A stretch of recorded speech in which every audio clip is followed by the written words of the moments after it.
Today we're talking NHL draft eligible goaltenders with none other than NHL.com's Mike Morial. Mike, thanks so much for joining us. I know you've been very busy with your coverage of the Stanley Cup playoffs over the last couple months, so really appreciate you taking the time to chat some prospects with the NHL draft just around the corner.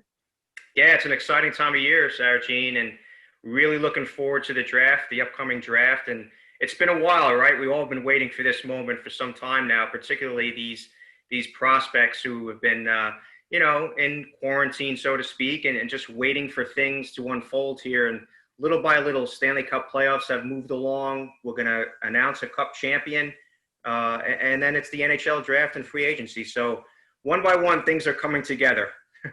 We may as well start at the top with top-ranked goaltender Nico Dawes. And, lots can be said about how impressive he's been over the past season in net for the Guelph Storm and how he's really just come into his own. Entered camp as a backup, emerged OHL Goaltender of the Year, NHL Central Scouting's #1 ranked goaltender, with, of course, some World Junior experience in the middle of all that. Just a really good story overall. And, I think one of the biggest contributing factors to his success has really just been his confidence. And I know you co-host the NHL Draft Class podcast with your colleague, NHL.com managing editor Adam Kimmelman, and I know you had NHL Central Scouting's director of goaltending Al Jensen on there a while ago. And he spoke about his coolness and how he just handles the game and reads all situations in net. Where have you seen the biggest shift in Nico's confidence? And I can only imagine that coolness is something scouts and GMs are definitely looking at. Yeah, Dawes was an 18-year-old seldom used backup for a Guelph team that won the OHL title last year, right, Sarah Jean? And they rode Anthony Popovich. I really feel the fact, Nico was able to get leaner. He told us at the CHL NHL Top Prospects game in January that he dropped 25 pounds over last summer, and that played a huge part in him doing things much faster. It helped him become the top goalie in the OHL. He goes 6'3", he's 199 pounds, and of course he was born in Germany, moved to Canada as an infant, and was passed over in the 2019 NHL draft, finished with 23 wins at 248 goals against, 924 save percentage, and 5 shutouts in 38 games. And also earned the Jim Rutherford Trophy as OHL Goalie of the Year after finishing first in the OHL in save percentage and shutouts this season, finished third in goals against. So basically, if a team selected Dawes in the 7th round last year, that team would be dancing in the streets right about now saying, "I told you so," but that didn't happen. And now teams will probably be jockeying for his rights beginning, I believe, somewhere late in the 2nd round for sure. Oh, you mentioned his OHL championship run with the Guelph Storm in 2019. And in your opinion, how has being a part of an OHL championship team, even as a backup to Popovich, how has that helped his progression? Well, he's a prototypical big goalie, moves well. He started to come into his own midway through last year, but still didn't play a lot because he was part of that Guelph club, as we said, and a backup to a veteran goalie in Popovich. But Dawes stuck with it. He figured it out. He learned what it took to be part of a championship team and what he needed to do to improve in some areas. And Dawes is efficient in his lateral ability. He absorbs shots very well. He can effectively handle and move the puck out of his net. He played 2 games for first place Canada at the 2020 World Junior Championship. He actually reached out to Germany to see if they'd consider him for their 2020 World Junior roster, but they didn't. So that was fortunate for Canada to get him on their roster.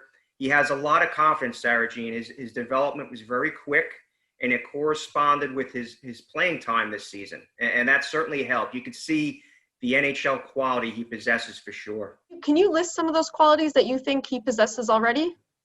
Well, the funny thing is Dawes was a top 2 in the West Division in 3 different categories in the OHL coaches poll. First in most improved player, and best puck handling goalie, and second, the best shootout goalie. He's really calm and cool in any situation with great instincts and made a huge improvement over 2018-19. He had that 325 goals against and 893 save percentage a year ago. An oblique injury kept him out of the CHL Top Prospects game, but he did finish 2nd overall among 4 goalies participating in the on-ice testing a day before the Prospects game, placing first in 2 categories. long recovery left and short recovery left. I think his positional play, his confidence, that poise, and the fact he presents himself large in net will be keys for him at the next level. He handles the puck better than any other goalie in this draft, Sarajin. He can track pucks through traffic, increase through screens, and he's able to read and react to situations more so than last year. You can see the qualities in him now, and an NHL goalie coach working with him will benefit him. He'll become a special goalie for sure. You know what? And he also has some pedigree, too. His dad, Steve, played left wing in the Central Ontario Junior Hockey League in the 1980s. So he has that pedigree of speaking with dad, getting some information from dad and learning the ropes in that regard and what it takes to be a good, solid pro. We can't really mention progression without also talking about Ottawa's Will Cranley. I know he's climbed quite a bit and he's just continued to get better as the season's progressed as a backup to Cedric Andre. And I know, as you've mentioned in the past, that progression is really what you want to prove to scouts and GMs you're capable of that kind of improvement, you're capable of that kind of transition when you get to the pro level. What has impressed you most about Will Cranley's progression this past season? Well, he was a co-winner of the OHL's Dave Pinckney Trophy, given to the keeper, allowing the fewest goals this season. His performance got better as his confidence grew during the season. He recorded a shutout streak of, I believe, 159-36 in January, the second longest all time by an Ottawa goalie, and had the best win percentage by a 67s goalie since 97-98. Finished the season with 4 goose eggs. You know, he goes about 6'3", 183, plays the angles well, has excellent positional play, forces the shooter to make the perfect shot in order to score. And that's a quality, you know, he should be able to transfer over to the pro level someday. It's a fine asset in his arsenal. Won 13 straight decisions from October to February, I believe. And that's when he catapulted from number 16 in NHL Central Scouting's midterm rankings of North American goalies to number 4 in the final ranks. He had a slow start out of the gate, but you could see the structure, the size, quickness in his game. Al Jensen of NHL Central Scouting told me he's had several viewings of Will, at least 5 times over the second half of the season, and he saw his play soar to the next level as that confidence grew. He's got quickness, excellent net coverage. Is there anything that you've noticed in his game that kind of speaks to how his dedication and his motivation have also continued to improve? You know, the funny thing about Will, and I remember speaking and reading about this as well, he didn't like hockey at first. He wasn't a great skater and even stopped playing. But when he turned 8, he started playing goalie and road hockey and eventually found his niche in the game and went back at it in goal. And as an OHL rookie, 18 wins in 20 games, a 281 goals against, 4 shutouts for the 67s. He has continually improved his game and has listened to coaches in order to perfect his craft. And that hasn't and will not go unnoticed by any scout or general manager, you know, maybe taking a late round flyer on Will. You mentioned speaking with Al Jensen, and I'm pretty sure Al drew a comparison to a guy like Jordan Binnington. And I think that that comparison, it not only stems from the comparing how they play on the ice, but their statistics as well. Can you expand on that comparison? Yeah, not bad, right, Sarajin? To be compared to a Stanley Cup champion goalie in Jordan Binnington. But personally, I also see a little of Matt Murray, another Cup champion, in his game. If he continues to progress the way he did this year, I think many could see him creating a spot for himself on an NHL team down the road. He has that athletic butterfly style goaltending, good size, athleticism, and positioning. Great mobility both laterally and in and out of his crease, poised in the net, calm, and is an absolute wall when he gets to the top of his crease with very strong rebound control. His glove hand and positional play will be a big attraction to NHL teams after, of course, his 6'3", 180-pound plus frame. So that's a huge goaltender, and those comparisons, I think, are pretty accurate. Of course, he needs to work on his game to get to where those players are, but I could see Cranley being a legitimate goaltender down the road in the NHL for sure. Nick Malik, a nice mid-season boost for the Sioux Greyhounds and what was a tougher season for them. But after joining the team in January, can you speak to how you saw that he was able to find his comfort zone as the season went on.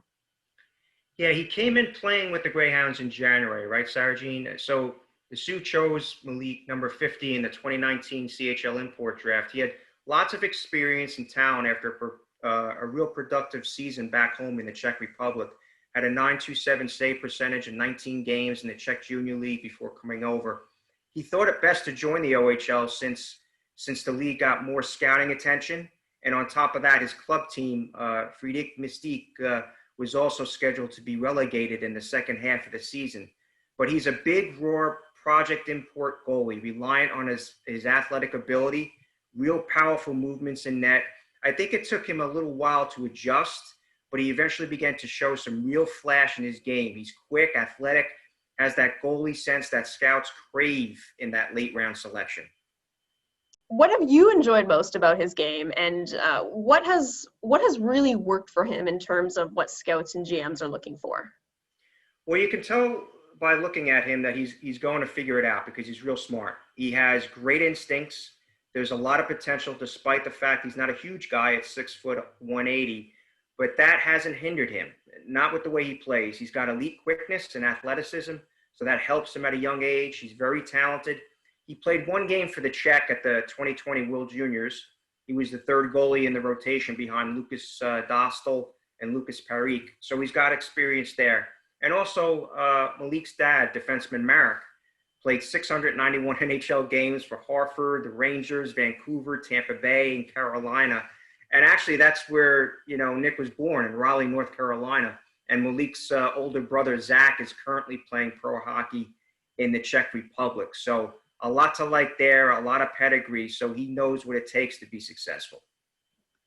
He's been praised for his good puck handling skills, and looking at goalies obviously who want to stop the puck. But why are those puck handling skills so crucial for a goalie heading into his draft year?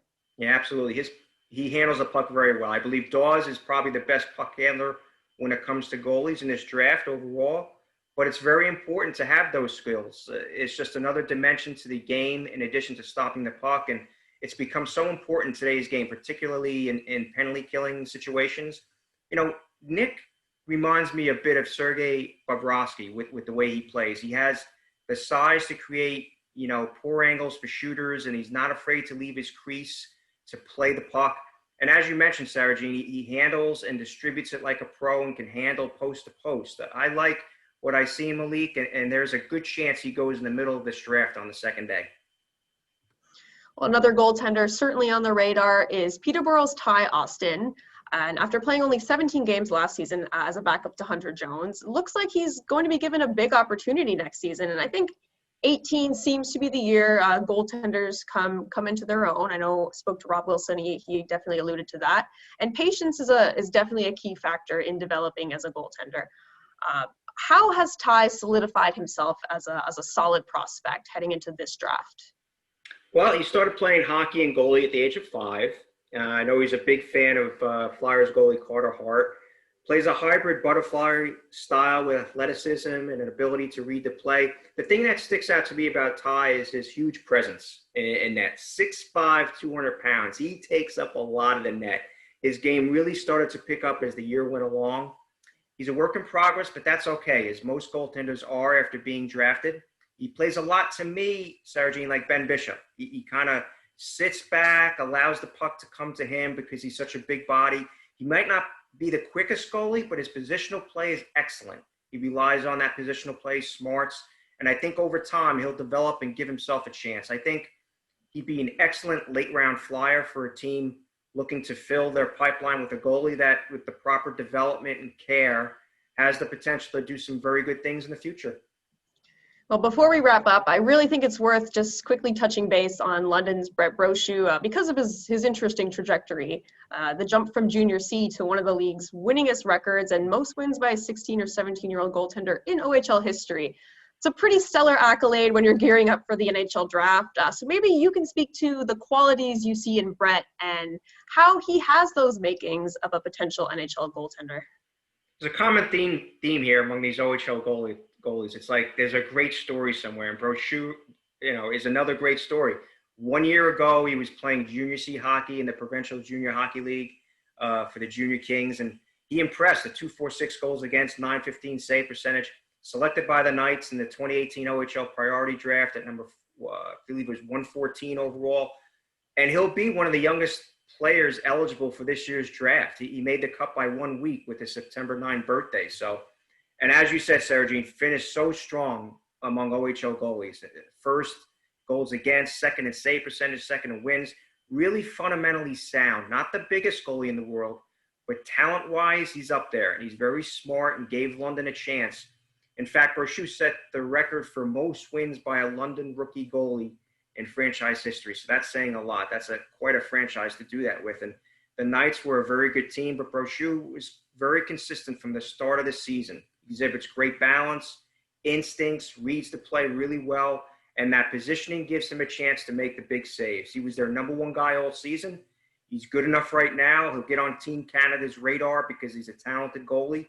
But I think with his size, he'll have a chance to be drafted, but in the later rounds. I wouldn't be surprised if someone takes a chance because he's a talented goalie with good size. If I had to make a comparison, it'd be Yaroslav Halak. Not a powerful goalie, but a lot of smarts and intelligence in getting the job done. Yet another OHL goalie to keep an eye on down the road for sure. Definitely so many interesting stories among goaltenders, as you mentioned. But Mike, I want to thank you again for your time and your insight with the NHL draft just around the corner. Always appreciate your thoughts. Thank you very much, Sarah Jean. Have a great day. Thanks. That's NHL.com's Mike Morial breaking down the league's top NHL draft eligible goaltenders. And this has been OHL Prospect Primer. Take care.